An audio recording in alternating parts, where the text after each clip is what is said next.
सो यार कैसे हो आप लोग। फिर से स्वागत है आपका एक और कमाल के वीडियो में जिसमें मैं एरो सीजन 1 एपिसोड 3 की कहानी से आपको रूबरू कराऊंगा।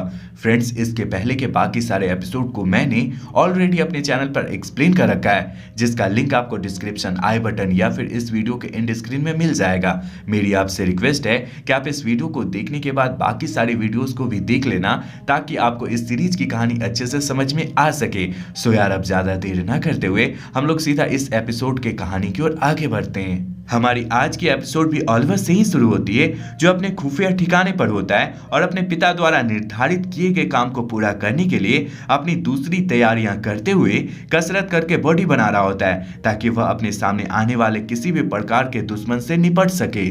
कुछ देर बाद एरो यानी हमारा ऑलिवर फिर से अपनी डायरी उठाता है और उसे खोलकर एक बिजनेसमैन जेम्स होल्डर को मजा चखाने का सोचता है। बात करें फ्रेंड्स हम लोग जेम्स होल्डर की, तो ये निहायत ही घटिया इंसान था, जो पैसे पाने के लिए किसी भी इंसान को मारने में कभी भी हिचकता नहीं था। आगे ऑलिवर एरो बनकर तीर कमान को उठाकर सीधा जेम्स होल्डर के घर पर पहुंचता है। फ्रेंड्स, एरो यहाँ पर इससे पूछताछ कर ही रहा होता है कि दूर किसी बिल्डिंग पर हम एक आदमी को देख पाते हैं, जो स्नाइपर राइफल के साथ मौजूद होता है और जेम्स की छाती पर स्नाइपर शॉट बजाकर उसका खेल खत्म कर देता है। इसी क्रम में एरो को भी एक गोली लग जाती है। चूंकि एरो जो अपना काम पूरा करने आया था वो पूरा नहीं हो पाता, इस वजह से उसे काफी बुरा लगता है। पर पहले उसे अपनी जान बचानी थी, इसीलिए वह तुरंत से अपनी फैक्ट्री यानी अपने गुप्त ठिकाने पर पहुंचता है और यहाँ पहुंचकर अपने कंधे से गोली को निकालता हुआ अपने घाव पर मलहम पट्टी करता है। चूंकि अब जेम्स मर गया था, इसीलिए वह जेम्स का नाम अपनी डायरी से काट देता है। तभी उसे एहसास होता है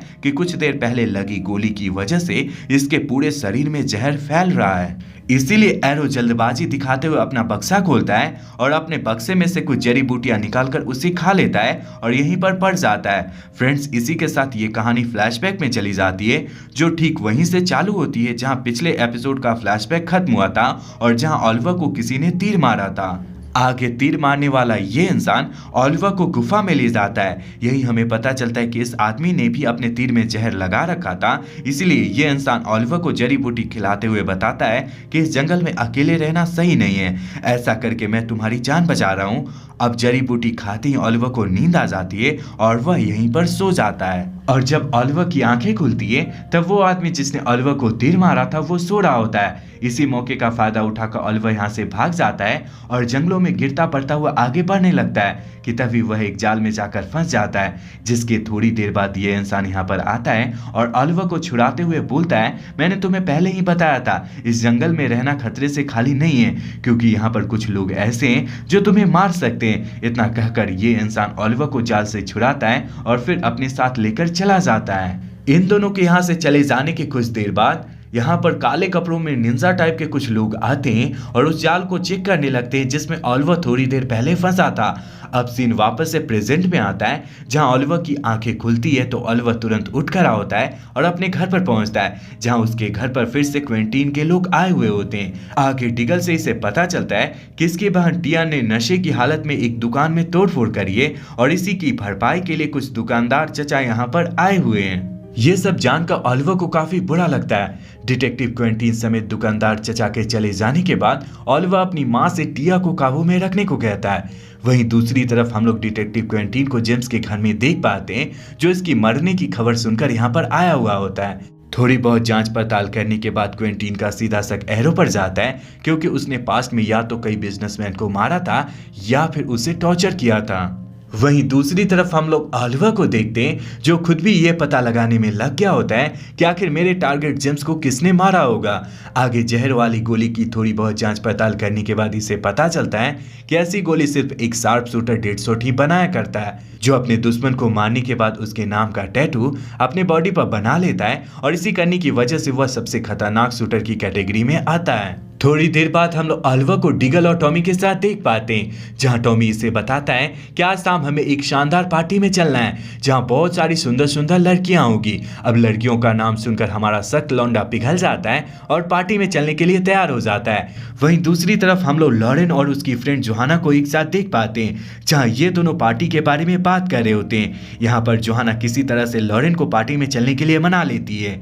यहाँ पर जोहाना उसी पार्टी के बारे में बात कर रही होती है फ्रेंड्स, जिसके बारे में टॉमी ने कुछ देर पहले ऑलिवर को बताया होता है। अब सीन फिर से ऑलिवर पर आता है, जो कि जेम्स की बिल्डिंग के आसपास ही सबूत इकट्ठा करने आया हुआ होता है कि तभी वह दीवार को देखकर उस पर चढ़ना शुरू कर देता है। यहीं से इसे एक बुलेट मिलता है जो वहां की दीवार में घुसी पड़ी थी। ये वही बुलेट थी फ्रेंड्स जो कि डेडशॉट से पिछले रात मिस हो गई थी। आगे बुलेट की थोड़ी बहुत जांच पड़ताल करने के बाद ऑलिवर को पता चलता है कि ये गोलियां रशियन लोगों के द्वारा बनाई जाती है और यहाँ पर पहुंचाई जाती है। वहीं दूसरी तरफ हम लोग क्वेंटीन को देख पाते हैं, जहां उसके आदमियों से गोली में जहर लगने वाली बात पता चलती है, जिसके बाद वह सीधा जेम्स के घर पर यानी क्राइम वाली साइट पर पहुंचता है। वहीं दूसरी तरफ हम लोग ऑलिवर को देख पाते हैं जो किसी गैराज में जाकर एलेक्सी लोनोव के बारे में पूछता है, जिस पर गैराज के सभी लोग भड़क जाते हैं और उस पर गन तानकर इसे मारने धुरने की कोशिश करते हैं। पर उल्टा ऑलिवर अपने दिमाग और अपने बाहुबल को यूज करता हुआ इन सारे लोगों की गन को छीन लेता है और फिर अपने चेस्ट पर बने हुए टैटू को दिखाते हुए कहता है कि मैं भड़ाटवा का सदस्य हूँ। ऑलिवर के टैटू को देखकर ये सारे लोग मान जाते हैं और इनमें से एक इंसान कहता है मैं ही एलेक्सी हूँ, जिस पर ऑलिवर उसे बताता है कि तुम्हें डेडशॉट नाम के एक व्यक्ति को ढूंढना है जिसने मेरी नाक में दम कर रखा है। ऑलिवर की बात सुनने के बाद एलेक्सी डेडशॉट को खोजने के लिए मान जाता है, पर वह कहता है पहले तो मैं इस बात का पता करूंगा कि तुम सच में भड़ाटवा के मेंबर हो या नहीं। अगर ऐसा नहीं हुआ तो मैं तुम्हें और तुम्हारी फैमिली दोनों को मरवा दूंगा। आगे हमारी नजर डेडशॉट पर पड़ती है जो अपने शरीर पर मैक्स नाम का एक टैटू बना रहा होता है, जिसका सीधा साधा मतलब ये होता है कि डेडशॉट आगे चलकर मैक्स नाम के इंसान को मारेगा।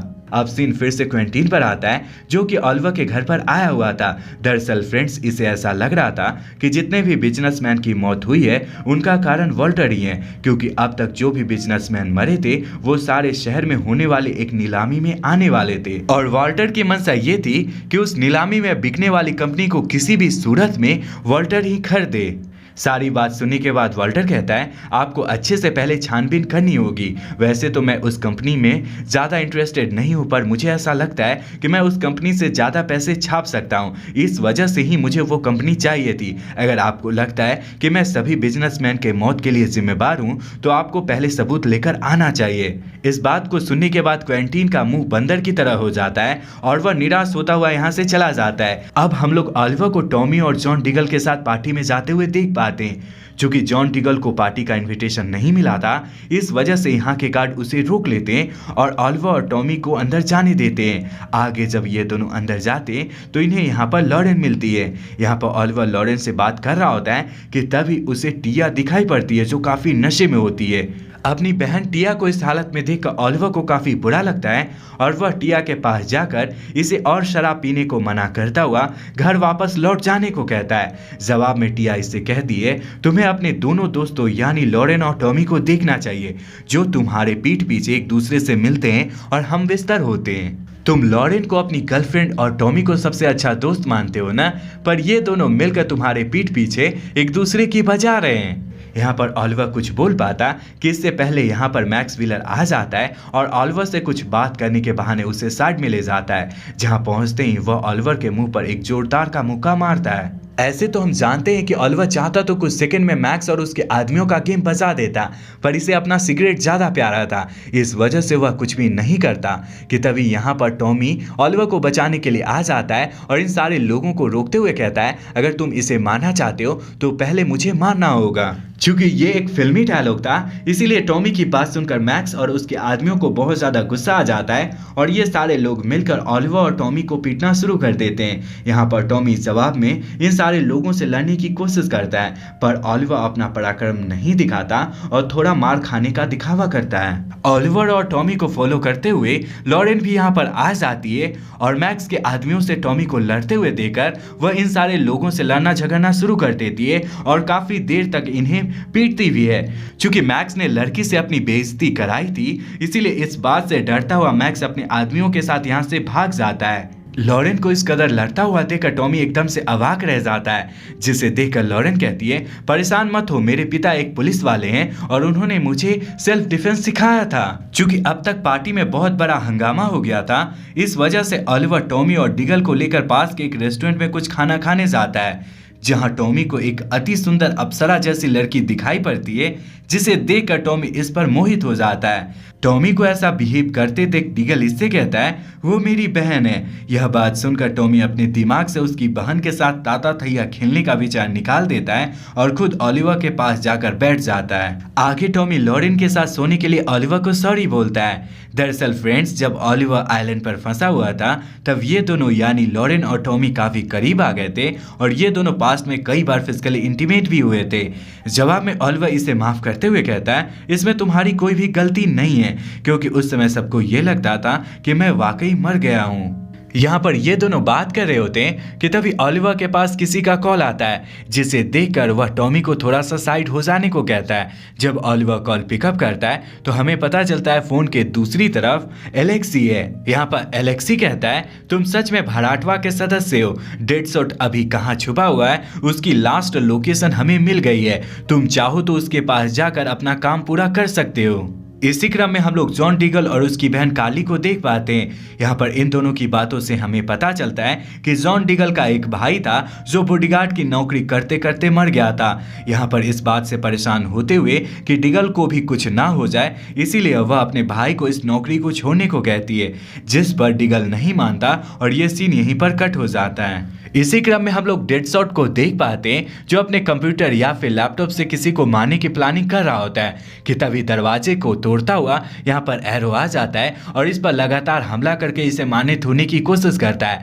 जवाब में डेडशॉट भी अपने मशीन गन से इसे थूरने की कोशिश करता है, यानी इस पर हमला करता है। यहाँ पर इन दोनों की लड़ाई से हमें पता चलता है कि डेडशॉट लड़ाई के लिए पूरी तरह से रेडी नहीं होता है, इसीलिए वह खिड़की से मौका पाकर फरार हो जाता है और इसी क्रम में डेडशॉट का लैपटॉप यहीं पर छूट जाता है। आगे ओलिवर यानी हमारा एरो डेडशॉट के द्वारा गोलियों से खराब किए गए लैपटॉप को लेकर कंपनी के एक एम्प्लॉय फेलिसिटी के पास पहुंचता हुआ लैपटॉप को ठीक कर उससे डेडशॉट के बारे में इंफॉर्मेशन निकलवाने को कहता है। काफी देर तक मेहनत करने के बाद फेलिसिटी इसे बताती है कि वारेन पटेल नाम का एक इंसान है जो नीलामी में बिकने वाली कंपनी यूनिटेक को खरीदने वाले सारे इंसान को मरवा रहा है। वारेन पटेल ने फ्लैड लॉटन को इस काम के लिए हायर कर रखा है और फ्लैड लॉटन का दूसरा नाम ही डेडशॉट है। हो सकता है उस नीलामी में मौजूद सारे इंसानों को वारेन पटेल मरवा डाले।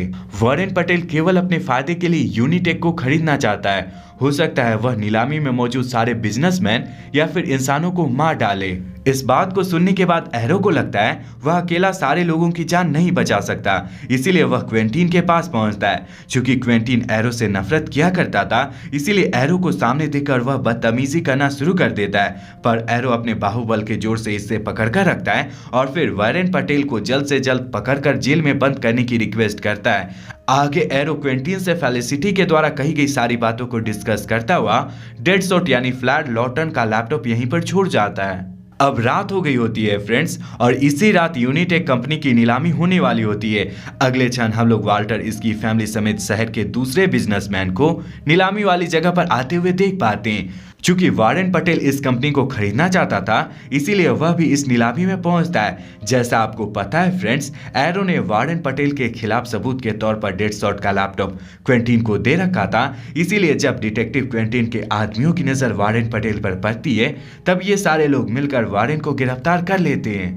अगले क्षण हम लोग ओलिवर को देखते हैं जो झट से वाल्टर के पास पहुंचता है और इससे कहता है हमारी फैमिली समेत आपकी जान को खतरा है, आपको मेरी माँ और बहन को लेकर यहाँ से निकल जाना चाहिए। चूंकि वाल्टर यूनिटेक कंपनी को खरीदना चाहता था, इसीलिए वह ओलिवर की बातों पर यकीन नहीं करता।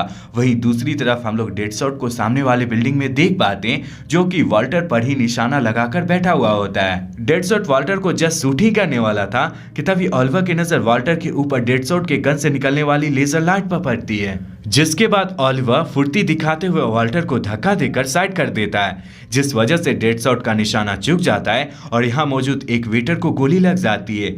वाल्टर और वेटर के साथ ऐसा कुछ होते देख यहाँ मौजूद सारे लोगों में हड़कंप मच जाती है और डेडशॉट भी अंधाधुंध गोलियां चलाना शुरू कर देता है। यह देखकर ओलिवर अपनी पूरी फैमिली को जल्दी से घर पहुंचने को बोलता है और खुद बहाना बनाकर यहीं रुक जाता है, जिसके बाद वह ऊपर जाता है और एक डस्टबिन जिसमें उसने पहले से ही अपने ग्रीन हुड को छुपा कर रखा था, आगे ओलिवर अपने सूट को निकालता है और डेडशॉट की तरफ बढ़ने लगता है। इसी क्रम में हम लोग जॉन डिगल को देख पाते हैं जो भी ओलिवर के पीछे पीछे बढ़ने लगता है। अब ओलिवर एरो बनकर डेडसॉट के पास पहुंचता है और अपने पुराने अंदाज में लगातार डेडसॉट के ऊपर तीरों की बरसात करने लगता है। यह देखकर डेडसॉट भी इसके ऊपर मशीन गन से फायर करता है, जिस वजह से एरो को एक लंबे खंभे के पीछे छुपना पड़ता है। यहाँ पर हम लोग एरो और डेडसॉट के बीच में घमासान फाइट को देख पाते हैं, जिसमें मौका पाकर एरो एक तीर डेडसॉट की तरफ छोड़ता है, जो सीधा डेडसॉट की आंख में जाकर लगती है और डेडसॉट यहीं पर बेहोश हो जाता है। एरो डेडसॉट की हालत को चेक करने के लिए आगे बढ़ा ही होता है कि तभी इसे सामने से आता हुआ डीगल दिखाई पड़ता है,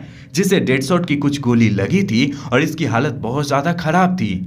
चूंकि डेडसॉट की हर गोली में जहर था, इसीलिए एरो डीगल को उठाता हुआ अपनी पुरानी फैक्ट्री में पहुंचता है और डीगल को वही जड़ी बूटी खिलाता है जिससे जहर का असर खत्म हो। इस जड़ी बूटी को खाते ही डीगल को ओलिवर की तरह नींद आ जाती है और जब डीगल की आंखें खुलती है तो ओलिवर एरो की हुडी में इसके सामने खड़ा होता है, जिसका सीधा साधा मतलब ये होता है कि एरो ने डीगल के सामने अपनी आइडेंटिटी रिवील कर दी है कि ओलिवर ही एरो है। वेल फ्रेंड्स, ओलिवर ने अपना रूप डीगल को क्यों दिखाया, ये आपको आगे के एपिसोड में पता चलेगा। अगर आप आगे के एपिसोड को देखना चाहते हो तो कमेंट में नेक्स्ट टाइप कर देना। मैं अगले दिन इसके नेक्स्ट एपिसोड को अपलोड करने की कोशिश करूंगा। सो गाइस, ये वीडियो यहीं तक था। अगर आपको ये वीडियो अच्छा लगा है तो इस वीडियो को लाइक कर हमारे चैनल देसी बुक को ऑल बेल नोटिफिकेशन के साथ सब्सक्राइब कर लेना, ताकि आपको मेरे वीडियोस की नोटिफिकेशन मिल सके और मुझे आपका सपोर्ट